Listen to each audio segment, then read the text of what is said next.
Hello guys, welcome to another video. In this video we're gonna review Sony Nex 5 mirrorless camera. So this is how this camera looks like. It's a very tiny camera. I have really small hands, but this is smaller than even my palm. And it's not very thick either. And the best thing is that this camera can have exactly the same lenses that you mount on your Sony Alpha mirrorless camera, both the full frame and the APS-C camera. This one is a APS-C size camera having exactly the same size of sensor that you have in Sony Alpha mirrorless camera, the APS-C ones. So 1.5 times crop factor on this camera. Before we further go into the video, please subscribe to the channel because over here you can check a lot of camera and lenses, genuine reviews and also photography tutorials as well. So this is how this camera looks like from the back. It has a tilting screen and this doesn't tilt down, it only tilts up and also only halfway here. It can't like go all the way in the front. This camera can shoot full HD video, but it doesn't have a microphone input, so that is one drawback. If we talk about the technical specification for this camera, it has a 14 megapixel sensor. You can shoot 7 frames per second continuously on this. Beside that, this camera has 25 autofocus point and the autofocus is pretty okay. It works okay when you are taking photos and in the video as well it works fine. I have taken some videos using this and the autofocus was working okay, and I'm using this 18 to 55 mm lens on this camera and the lens is pretty good. It has optical stabilization into it, so if you are using it without tripod you can shoot at slower shutter speed, and also in the video it will give you smooth footage as well guys. Let me put onto the screen some of the photos that I've taken with this camera, and believe me guys, the photos are really pretty good.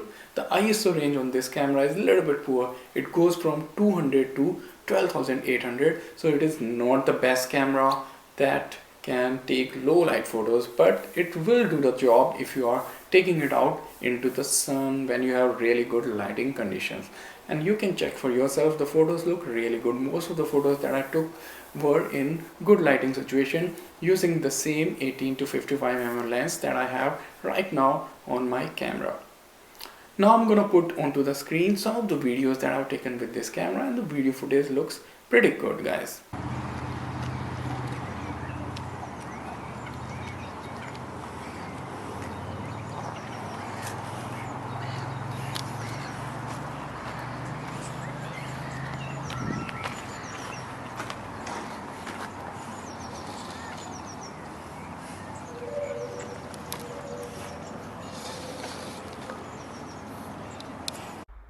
So in this video as well, I'm trying to capture these ducks which are swimming in the water, and you can already see the video looks pretty nice and sharp. The autofocus is also pretty good. When you move the autofocus point from one place to another, it is very quick to grab the focus. There is not much focus hunting, and also this lens is pretty good. It doesn't make that noise, focusing noise that you usually see in some of the DSLR cameras. So overall it's pretty good for making videos. Alright, the final conclusion now. Should you get this camera in 2022? Well, this camera came out in 2010, so it's almost 12-year-old.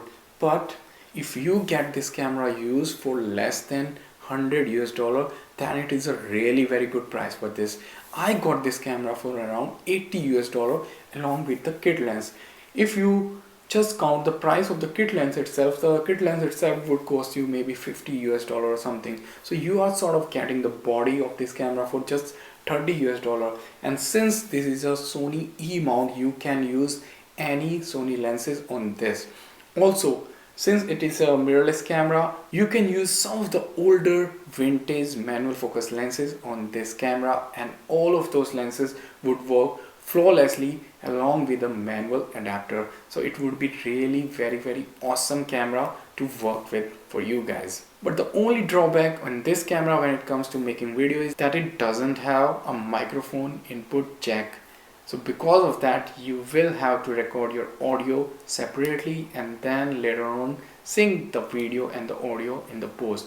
But if you don't mind doing this, it can be a great camera on budget for making really good cinematic videos, and in good lighting situation you can also take really nice photos using this camera. I really love this camera because it is very compact. The weight of this camera is less than 300 grams. It is a perfect camera if you want to just carry it in your jacket or in your jeans pocket. If you are on a travel trip and you don't want to carry a lot of camera gear, this is a really good option. Instead of this lens, if you have the 16 to 50 mm power zoom lens, then it will become even more compact, because that lens is really very tiny, lightweight and compact. Then this will become an even smaller lightweight combination for you guys. Alright guys, so it is a great camera for you if you are on budget and you need a cheap mirrorless camera and you need an entry point in the Sony mirrorless lineup. This would be a great camera to start with.